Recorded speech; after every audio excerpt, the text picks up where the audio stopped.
Hi everyone. आज की इस वीडियो में हम बात करेंगे कि फॉर्म 16 क्या है, ये कैसे मिलता है और आईटीआर फाइल करने में ये कैसे आपकी मदद करता है। अगर आप एक सैलरीड एम्प्लॉय है तो ये वीडियो आपके लिए बहुत ज़रूरी है। तो सबसे पहले ये जानते हैं कि फॉर्म 16 क्या है। फॉर्म 16 एक टीडीएस सर्टिफिकेट है जो कि आपका एम्प्लॉयर आपको देता है।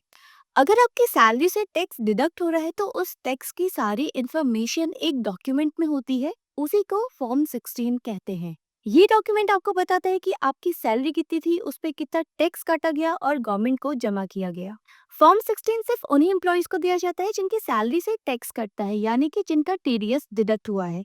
अगर आपकी सैलरी टैक्स लिमिट से कम है और कोई भी टीडीएस नहीं कटता है तो फॉर्म 16 आपके लिए जरूरी नहीं है। फॉर्म 16 के दो पार्ट होते हैं, पार्ट ए और पार्ट बी। चलिए इजी लैंग्वेज में समझते हैं कि इनमें क्या होता है। Part A summary of TDS. इसमें होता है एम्प्लॉयर और एम्प्लॉय का नाम, उनका पैन और टैन नंबर। ये दिखाता है कि हर महीने आपकी सैलरी से कितना टैक्स डिडक्ट किया गया और कब वो गवर्नमेंट को जमा किया गया। यानी कि ये पार्ट ये प्रूव करता है कि आपके एम्प्लॉयर ने आपकी सैलरी से टैक्स डिडक्ट करके उसे टाइम पे गवर्नमेंट को जमा किया है। दूसरा है part B, salary breakup and tax details.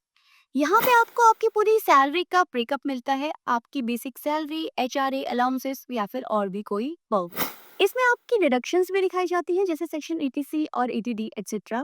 ये आपको बताता है कि आपकी टोटल टैक्सेबल इनकम कितनी है, इस पे कितना टैक्स बनता है और कितना टैक्स पहले कट चुका है। यानी कि ये पार्ट आपकी सैलरी और टैक्स कैलकुलेशन की पूरी डिटेल्स देता है, जिसकी हेल्प से आप इजीली अपना आईटीआर फाइल कर सकते हैं। अब फॉर्म 16 की आईटीआर भरने में क्या जरूरत है। तो जब भी आप आईटीआर भरते हैं तो फॉर्म 16 से आपका ये जानना बहुत आसान हो जाता है कि आपने साल भर में कितनी सैलरी ली, कितना टैक्स आप भर चुके हैं और अब आपको कितना टैक्स भरना होगा या फिर आपको रिफंड मिलेगा। यानी कि ये डॉक्यूमेंट आईटीआर फाइलिंग का एक बेस है, इसके बिना आपका डेटा भरना मुश्किल हो सकता है। हर फाइनेंशियल ईयर के बाद 30 जून तक एम्प्लॉयर को फॉर्म 16 जारी करना होता है। अगर आप जुलाई में आईटीआर फाइल करने का सोच रहे हैं तो फॉर्म 16 ले लें और इसमें दी गई सारी जानकारी अच्छे से पढ़ लें। वीडियो अच्छा लगा हो तो इसे लाइक शेयर करें और अगर आपके कोई भी डाउट्स या फिर क्वेश्चंस है तो हमें कमेंट्स में जरूर बताएं।